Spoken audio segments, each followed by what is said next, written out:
Hello guys, aujourd'hui j'ai envie de partager avec vous mes coups de cœur du moment. Alors je pense que c'est une vidéo que je ferai de temps en temps pour partager avec vous les choses qui m'ont plu ces derniers temps. Ça peut être une série, ça peut être un produit, ça peut être un film, ça peut être un artiste, ça peut être une activité.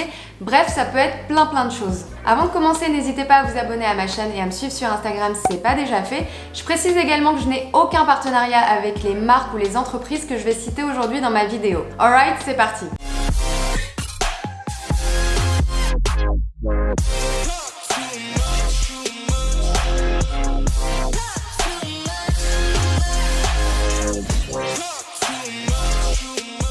Mon premier coup de cœur, c'est la série anglaise Top Boy qui a été diffusée le 13 septembre dernier sur Netflix. La série a tout de suite été numéro 1 sur Netflix Royaume-Uni et a même battu des gros noms comme 13 Reasons Why. Ça a fait énormément de bruit en Angleterre.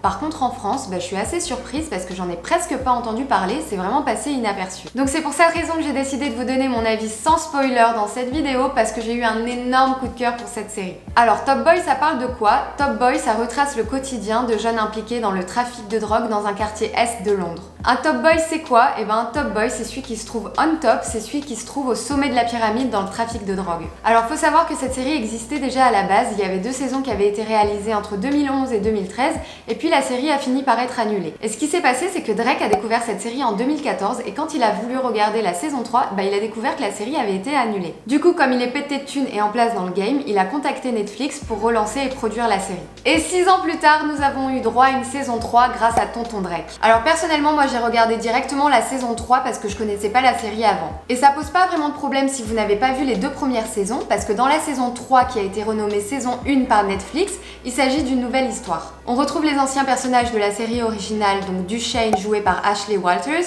et Sully joué par le rappeur Kano.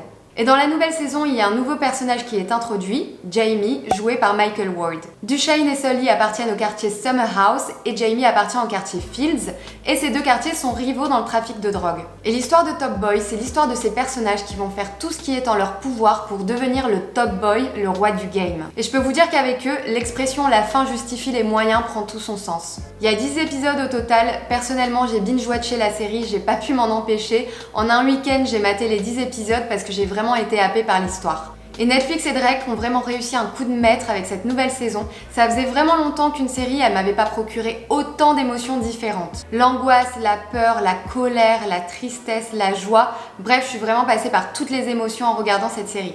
Il faut savoir que Top Boy, c'est une série qui est très crue, très sombre et très violente. Cette série ne glamourise en rien ou ne glorifie en rien l'univers de la drogue et des gangs. C'est une série qui peut être très terrifiante et très angoissante sur certains aspects, tellement la représentation de cet univers de la drogue et des gangs, elle est proche de la réalité. Cette série, elle est tellement bien faite, bien produite, bien ficelée et bien jouée que t'as pas l'impression que c'est une série, t'as vraiment l'impression que c'est la réalité et que ces gangs, ils sont vraiment en train de s'entretuer dans la vraie vie. Et je vous conseille vraiment de regarder cette série en version originale et non en français. Par contre, sous-titres français obligatoire parce que les personnages utilisent beaucoup d'argot et surtout du patois jamaïcain. Donc autant vous dire que même si vous êtes bilingue anglais, vous allez pas tout comprendre. Les acteurs sont vraiment exceptionnels dans cette série et pour moi la révélation de Top Boy c'est Michael Ward, l'acteur qui joue Jamie. Et le personnage de Jamie il est vraiment intéressant parce que d'un côté il est ce chef de gang sans pitié qui peut tuer de sang-froid et de l'autre côté il a cette figure paternelle avec ses frères. Il s'assure qu'ils vont à l'école, il veille sur leur sécurité et surtout il ne veut pas les impliquer dans ces histoires de drogue et de gang. D'ailleurs pour l'anecdote, Michael Ward avait envoyé un message sur Instagram à Ashley Walters en 2016 pour lui demander comment faire pour intégrer le casting de Top Boy. Et en 2019, le mec se retrouve en tête d'affiche de la série.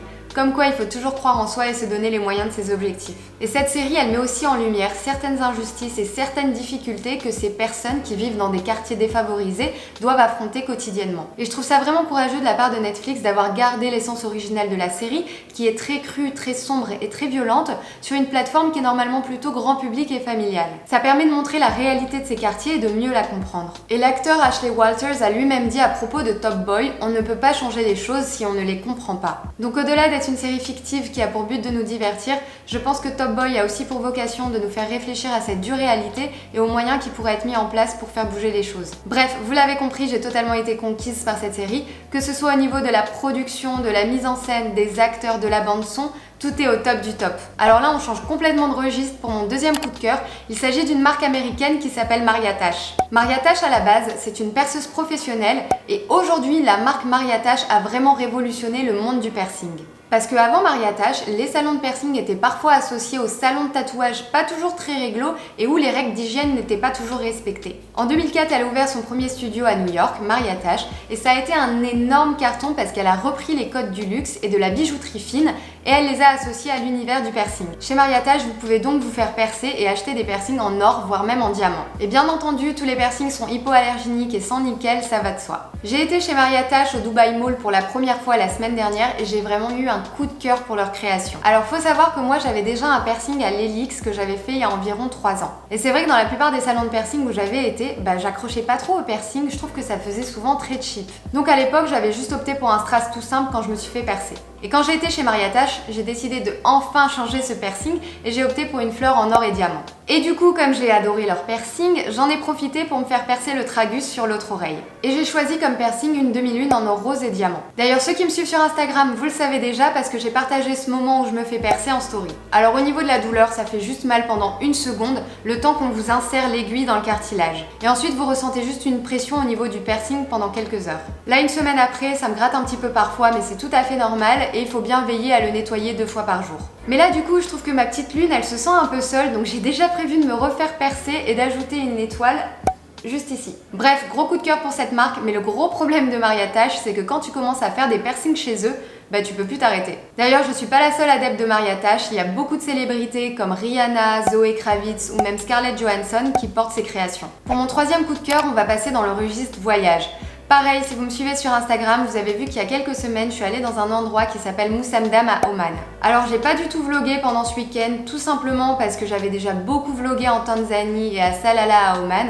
Et là-bas, j'avais vraiment juste envie de me reposer et de profiter du week-end. Mais ne vous inquiétez pas, attendez la fin de cette vidéo parce que j'ai de très belles images de ce week-end à vous partager. Donc Moussamdam, c'est un endroit qui se trouve à Oman et depuis Dubaï, il y a environ 3 heures de voiture. Pour y aller, il faut passer la frontière entre les Émirats Arabes Unis et Oman et ça c'est le moment le plus chiant du voyage parce que s'il y a beaucoup de monde à la frontière, ça peut prendre du temps. L'intérêt d'aller à Moussamdam, c'est de faire une croisière sur un bateau traditionnel. Soit vous y allez pour 2 jours et vous passez la nuit là-bas, soit vous y allez juste pour la journée. Pour moi, c'était déjà ma 4e fois à Moussamdam. C'est vraiment mon escapade préférée depuis Dubaï et j'y vais environ 2 fois par an. Moussamdam, c'est un petit coin de paradis, vous pouvez y voir des dauphins, faire du snorkeling, du kayak, pêcher, bronzer, chiller. C'est un endroit qui est très reposant et surtout c'est un endroit qui n'a pas encore été pris d'assaut par le tourisme de masse. Le soir, vous avez 2 options si vous restez dormir, soit vous passez la nuit sur le bateau, soit vous campez sur une plage. Personnellement, j'ai jamais fait le camping sur la plage, j'ai toujours dormi sur le bateau et je pense qu'en expérience, c'est mieux de dormir sur le bateau parce que vous dormez à la belle étoile. Et le matin, quand vous vous réveillez, vous êtes au milieu de nulle part, vous êtes entouré de montagnes, vous voyez le lever du soleil et ça, c'est vraiment exceptionnel. Il y a plein de tour opérateurs qui organisent des voyages à Moussamdam. Vous pouvez soit privatiser un bateau ou rejoindre un groupe. Moi, je l'ai toujours fait en groupe privé parce que rejoindre un groupe, c'est quitte ou double. Si vous avez envie de vous reposer et que vous tombez sur un groupe qui fait la fête jusqu'à 4 heures du matin, croyez-moi, ça vous foutra bien le seum. Pareil, j'ai déjà entendu que sur certains bateaux, la nourriture était pas ouf. On vous sert pas forcément du poisson frais qui a été pêché durant le voyage. Moi personnellement, j'ai toujours booké avec la même personne depuis 2 ans. Il s'agit d'un local. Je peux vous donner son contact en privé si vous le souhaitez. Par contre, si vous bookez avec lui, il faut vous assurer de bien booker à l'avance parce qu'il est vite complet. La meilleure saison pour aller à Moussamdam, c'est entre octobre et mai. De juin à septembre, il fait très chaud et janvier-février, il fait assez frais la nuit. Alright, c'est la fin de cette vidéo. J'espère que ce nouveau concept vous a plu. N'hésitez pas à liker et à donner votre avis dans les commentaire si vous connaissez Top Boy, Mariatache ou Moussamdam. Je vous laisse avec les images de mon week-end à Moussamdam et je vous dis à très vite pour une nouvelle vidéo. Hey, you, I saw you from the distance. Hey, you, can we talk?